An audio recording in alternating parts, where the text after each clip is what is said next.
Le film commence au centre d'une ville appelée Bellwood, où un méchant connu sous le nom d'Eon était en train de tout détruire. Quelques minutes plus tard, un jeune homme nommé Ben apparaît, transformé en l'alien Inferno, et il compte bien vaincre le méchant une bonne fois pour toutes.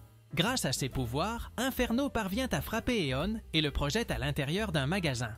Très en colère, le méchant lance son pouvoir et piège Inferno dans une bulle. En conséquence, Inferno commence à flotter jusqu'à ce qu'il finisse par tomber près d'une poubelle. Lorsque le héros commence à se relever, la police arrive et ordonne à Inferno et à Eon de ne pas bouger. Soudain, les sbires d'Eon apparaissent et commencent à se battre contre la police, mais Inferno propose son aide et crée une barrière d'Inferno pour séparer les sbires des policiers. Ensuite, le héros engage un combat contre les sbires d'Eon et les vainc facilement, laissant les policiers en sécurité. Après cela, Inferno affronte à nouveau Eon et cette fois, il parvient à le vaincre une bonne fois pour toutes. Peu après, Inferno s'enfuit des lieux car sa transformation était sur le point de se terminer. Lorsque Ben redevient normal, il retrouve sa cousine Gwen et son grand-père Max et il commente qu'il trouve étrange d'avoir vaincu le méchant aussi facilement. C'est pourquoi Ben dit qu'il doit continuer à chercher d'autres sbires du méchant. Mais Max lui dit qu'il doit se reposer. Le lendemain, Ben va à l'école à vélo et, en arrivant, il voit deux filles en train de parler, qui disaient que l'alien Inferno avait essayé de détruire la ville la nuit précédente. En entendant cela, Ben essaie de leur parler, mais les filles ne lui prêtent pas attention et s'en vont.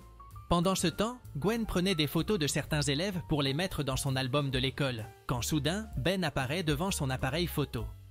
Ben lui parle des méchants qu'ils ont vaincus la nuit précédente, mais Gwen lui demande d'arrêter d'y penser, car à l'école, il ne peut pas utiliser les pouvoirs de la montre Omnitrix. À l'intérieur de l'école, Ben essaie d'être un élève normal, mais il finit par être humilié par tout le monde. À un moment donné, alors que Ben essayait de nettoyer son casier rempli de chewing-gum, des brutes apparaissent et commencent à l'humilier. En colère, Ben jette un morceau de papier en direction des brutes. Mais il rate sa cible et finit par frapper le directeur de l'école. Plus tard, après les cours, Ben rentre chez ses parents qui le réprimandent pour avoir lancé du papier plein de chewing-gum au visage du directeur. Ben se défend en disant que tout cela était un accident, mais ses parents lui demandent de s'adapter à l'école et de devenir un élève ordinaire. De plus, ils disent à Ben de ne pas passer trop de temps avec son grand-père Max. Et lorsque Ben entend cela, il quitte les lieux en colère. Finalement, Ben retrouve son grand-père Max, qui était en train de construire un appareil qui tire des lasers. Ben lui parle, disant qu'il en a assez d'être une personne normale et qu'il veut devenir un véritable super-héros. Sur ce, Ben demande à Max de l'emmener quelque part où il pourrait vaincre quelques méchants.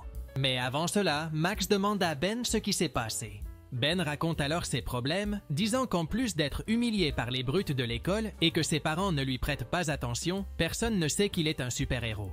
En entendant cela, Max dit qu'il vaut mieux continuer à mener une vie normale pour garder le secret et ne laisser personne découvrir son identité secrète.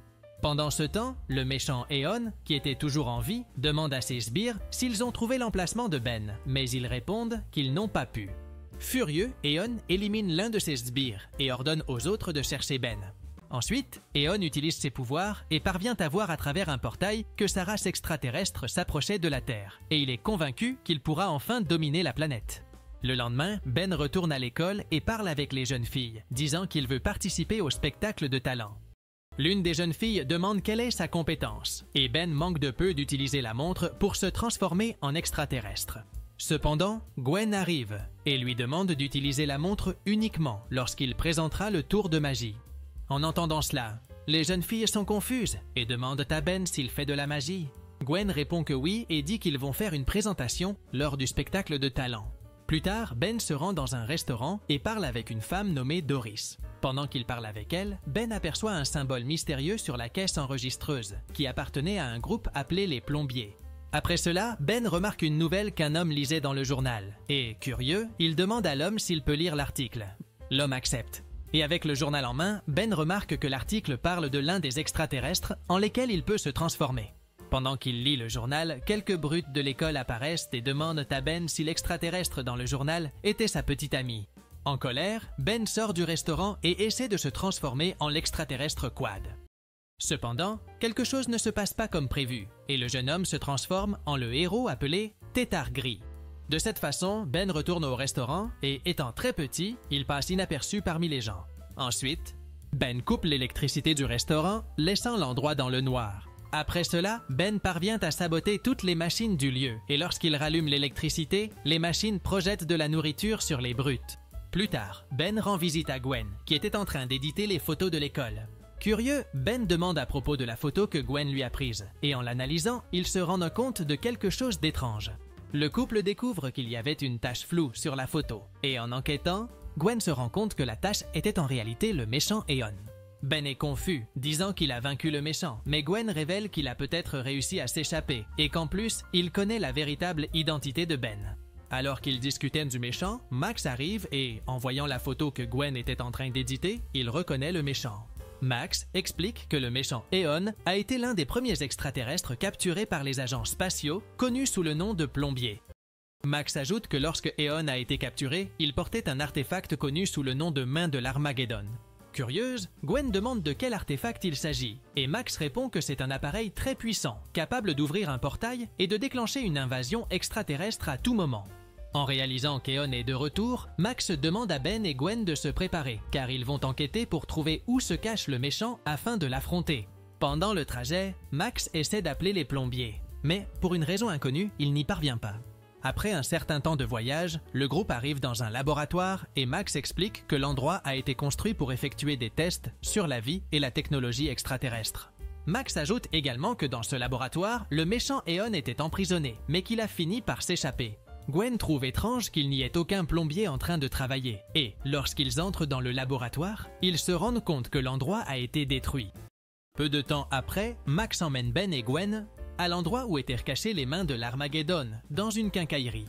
Lorsqu'ils arrivent sur place, Ben trouve étrange d'être entré tant de fois dans le magasin sans jamais soupçonner qu'un artefact y était caché.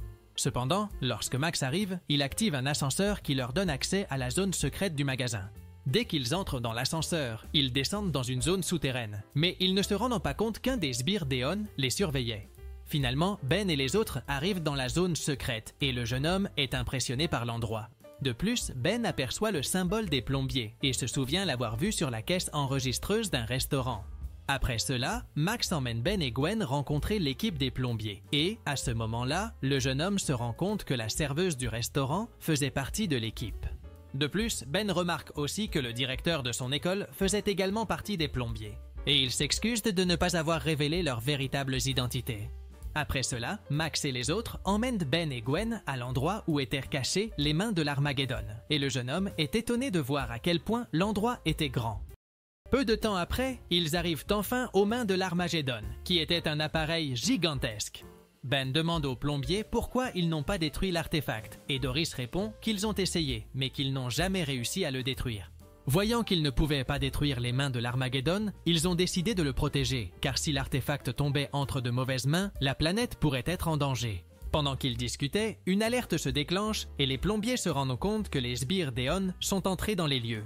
Pour vaincre les brutes, les plombiers prennent quelques équipements et les utilisent pour se battre. Cependant, alors qu'ils se battaient, Eon apparaît près des mains de l'Armageddon et se déplace, et tente d'utiliser ses pouvoirs pour l'activer. Cependant, pour une raison quelconque, l'artefact ne s'active pas et Eon entre dans une rage folle. À ce moment-là, le méchant aperçoit Ben, qui était sur le point de se transformer en extraterrestre, mais il l'arrête et l'emmène hors des lieux. Une fois dehors, Eon essaie d'activer la montre de Ben, mais le jeune homme l'en empêche et s'enfuit en courant. Éloigné d'Eon, Ben essaie d'activer l'Omnitrix, mais pour une raison inconnue, la montre ne fonctionne pas. Voyant que le méchant s'approchait, Ben aperçoit un vélo et décide de l'utiliser pour s'échapper. Cependant, Eon ne renonce pas et, utilisant ses pouvoirs, contrôle une voiture pour poursuivre Ben. À un moment donné, Ben entre dans une ruelle et Eon l'arrête en plaçant un camion devant lui. Ensuite, Eon parle avec Ben en lui disant qu'en raison de sa capacité à contrôler le temps, il peut distordre les molécules du corps, et c'est pour cela qu'il a fait croire à Ben qu'il était fini. Après cela, Eon prévoit de prendre la montre de Ben, mais avant qu'il ne puisse le faire, un homme apparaît et l'intercepte, obligeant le méchant à s'enfuir. Juste après, Ben se rend compte que l'homme était le même qui lisait le journal au restaurant et découvre qu'il était aussi un plombier. En voyant Ben, l'homme lui demande de rentrer chez lui car le méchant pourrait revenir. Quand Ben rentre à la maison, il entre dans sa chambre et est surpris par son grand-père. Inquiet, Ben demande si Gwen et les plombiers vont bien et Max répond que oui, révélant qu'ils ont réussi à échapper aux sbires d'Eon. Après avoir entendu cela, Ben dit à son grand-père que lorsque Eon a touché l'Omnitrix, la montre a cessé de fonctionner. Cependant, lorsque Max l'examine, il voit que l'objet fonctionne normalement. À ce moment-là, Max explique qu'Eon veut s'emparer de la montre pour l'utiliser comme source d'énergie pour les mains de l'Armageddon. C'est pourquoi il dit à Ben de quitter la ville.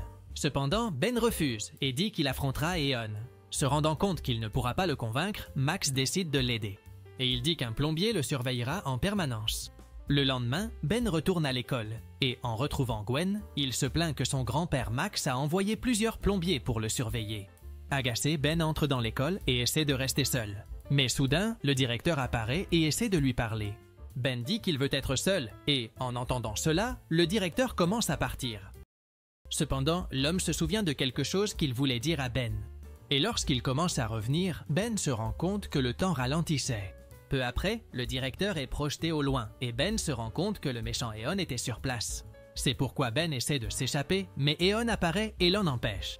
Quand Eon tente d'arracher la montre à Ben, il déclenche l'alarme de l'école et parvient à se débarrasser du méchant. Ensuite, Ben utilise les pouvoirs de l'Omnitrix et parvient à se transformer en l'alien appelé Incassable. Dans cette forme, Ben réussit à combattre Eon et lance plusieurs fragments de diamants sur le méchant. Grâce à cela, Eon est projeté au loin, mais dès que le méchant se relève, il dit qu'à cause de l'alarme, les élèves vont arriver sur place. Alors, le méchant disparaît et avant que les élèves n'arrivent, Ben parvient à s'échapper aux toilettes. Après que Ben soit redevenu normal, il retrouve Gwen. Et la jeune fille lui demande ce qui s'est passé. Ben révèle qu'il veut vaincre Eon et, déterminé, il essaie de le retrouver. Plus tard, dans la nuit, Ben se rend au centre-ville et est surpris par son grand-père Max. Max demande à Ben et Gwen ce qu'ils font et Gwen répond que Ben veut se battre contre Eon. En réalisant que c'était une mauvaise idée, Max empêche Ben d'affronter le méchant. Et alors qu'ils sont sur le point de partir, Eon détruit le véhicule de Max. Ensuite, les sbires du méchant apparaissent et capturent Ben et les autres. Finalement, Ben est emprisonné dans la zone souterraine de la quincaillerie et voit que Max et Gwen sont également enfermés. À ce moment-là, le méchant Eon apparaît et le grand-père Max lui demande de les libérer, en échange de quoi il pourra garder l'Omnitrix. Cependant, le méchant refuse et lance une boule d'énergie sur Max. Ensuite, Eon demande à Ben s'il sait pourquoi l'Omnitrix ne fonctionne que pendant 10 minutes, mais Ben révèle qu'il ne le sait pas. En entendant cela, le méchant explique que la montre agit ainsi comme mesure de sécurité, pour éviter que l'ADN extraterrestre ne se mélange avec l'ADN de celui qui la porte. Ainsi, Eon révèle qu'il peut briser cette sécurité s'il parvient à prendre le contrôle du corps de Ben. Le méchant raconte aussi qu'il y a de nombreuses années, sa race était si puissante qu'elle a fini par s'autodétruire, et que c'est pour cela qu'il veut utiliser les mains de l'Armageddon pour les ramener. De plus, Eon révèle qu'à chaque fois qu'il revenait sur la planète Terre et utilisait ses pouvoirs, son corps s'affaiblissait davantage. C'est pourquoi le méchant dit qu'il a cherché Ben pendant très longtemps, afin de pouvoir prendre le contrôle de son corps et utiliser l'énergie de la montre Omnitrix dans les mains de l'Armageddon. Déconcerté, Ben demande pourquoi il a été choisi et il est surpris de découvrir qu'Eon est lui-même, mais du futur. Après ces révélations, Eon active l'Omnitrix et fait en sorte que Ben se transforme en lui, mais dans une version plus jeune. Une fois que le vieil Eon disparaît, le nouvel Eon se réjouit d'être libre et, grâce à ses pouvoirs, active les mains de l'Armageddon. À ce moment-là, les vaisseaux extraterrestres apparaissent et commencent à entrer sur Terre. Pendant ce temps, Max et Gwen parviennent à se libérer et Max demande à Gwen de se cacher pendant qu'il essaie de désactiver les mains de l'Armageddon. À ce moment-là, Max utilise un câble à haute tension et électrocute Eon. Ensuite, Max utilise le même câble sur les mains de l'Armageddon pour désactiver l'appareil. Voyant que Max pourrait être éliminé s'il restait trop longtemps près de l'appareil, Ella demande à Ben de redevenir normal, mais il n'en tient pas compte. À cet instant, les plombiers apparaissent pour aider Gwen. Cependant, Eon appelle ses sbires pour le protéger. Après avoir empêché les plombiers d'intervenir, Eon se prépare à éliminer Gwen, mais pour une raison quelconque, il n'y parvient pas. Finalement, le véritable Ben parvient à reprendre le contrôle et vaincre les sbires du méchant. Après cela, Ben utilise les pouvoirs de l'Omnitrix et parvient à redevenir normal. Ensuite, le jeune homme essaie d'aider son grand-père et, avec l'aide des plombiers, ils parviennent à le sauver. Heureusement, les mains de l'Armageddon sont désactivées et les vaisseaux extraterrestres disparaissent. Alors que tout semblait s'être bien terminé, Eon réapparaît et projette Ben contre le mur. Heureusement, Ben parvient à utiliser la montre avant de heurter le mur et se transforme en l'alien appelé Sauvage. Après cela, Ben se bat contre Eon, et après avoir projeté le méchant contre l'artefact, une explosion se produit, et aussi bien les mains de l'Armageddon que le méchant lui-même sont détruits. Dans la scène finale, lors du spectacle de talent, Ben apparaît transformé en sauvage. Mais dès que Gwen lui pose un tissu dessus, le jeune homme redevient normal, laissant tout le monde impressionné. Cependant, même si tout le monde est impressionné par le tour, Ben et Gwen terminent à la 2e place du tournoi. Après le spectacle, le duo retrouve Max.